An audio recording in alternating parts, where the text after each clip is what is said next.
2001 সালে পোশাক শিল্পী নাতাশা দালালের সঙ্গে বিবাহ বন্ধনে আবদ্ধ হন বলিউড অভিনেতা বরুণ ধাওয়ান। আর 2024 সালে প্রথমবারের মতো কন্যা সন্তানের বাবা হয়েছেন তিনি। এখন একজন অভিনেতার বাইরেও বরুণের পরিচয় তিনি একজন বাবা। সম্প্রতি এক সাক্ষাৎকারে এক বাবা বরুণকে পাওয়া গেল।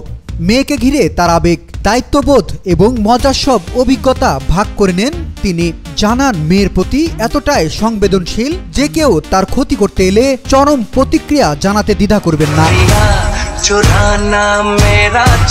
তবে হাস্যরসের ছলে বরুণ বলেন, এই মুহূর্তে মেয়ের মাকে নিয়েই সবচেয়ে বেশি ভয়ে আছি। নাতাশা যে কোনো সময় আমাকে বাড়ি থেকে বের করে দিতে পারে।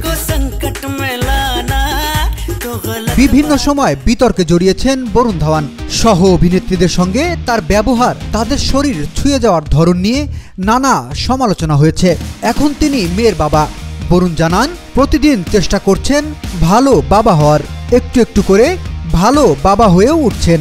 তবে মেয়ের সমস্ত দেখাশোনার দায়িত্ব স্ত্রী নাতাশার কাঁধে। তিনি শুধুই মেয়ের সঙ্গে খেলা করেন।